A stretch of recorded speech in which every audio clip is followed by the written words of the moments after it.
Previously, we considered heat transfer mechanism by conduction. In today's class, we are going to talk about heat transfer mechanism by convection. And of course, the two terms are not the same. When we talk about conduction, it's a process of transferring thermal energy through a solid. But when we are talking about convection, it's a process of transferring thermal energy by the movement of the molecules, the fluid itself. So that's what we mean by convection. So convection is a transfer of energy by the movement of the substance.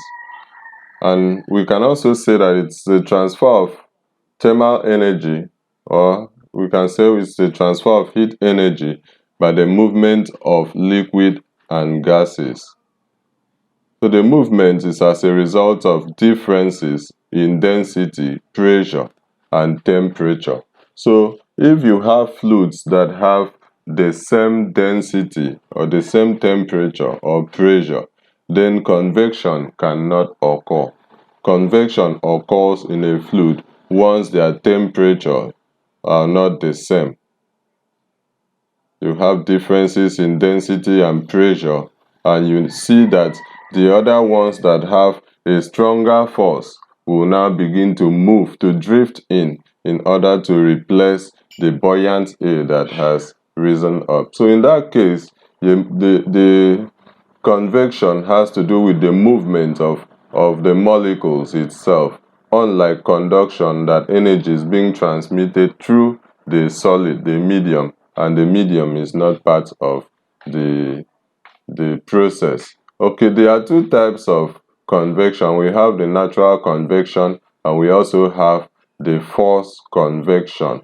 When convection occurs naturally without the use of any external source, then we simply call it a natural convection. But if we use an external source like a fan to make wind to blow in a particular or confined environment, in that case, we call that a forced convection. Let's look at what we have here. Natural convection is a mechanism of heat transportation in which the fluid motion is not generated by external source, but it's rather caused by buoyancy, differences in fluid density, pressure, and temperature gradient. So examples of natural convection include the land and sea breeze and airflow at the beach. So these are examples of natural convection. When we look at the forced convection, when a substance is forced to move by fan, as I've already said,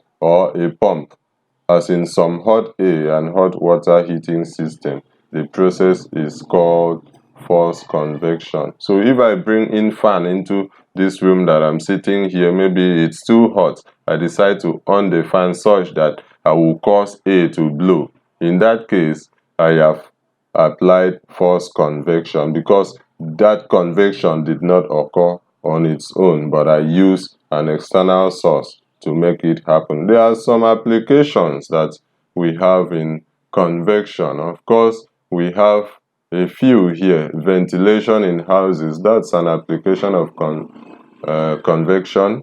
Cooling of motor engine, domestic hot water system, and all of that. Please, that's how far I can go on this topic. See you in our next class. Bye.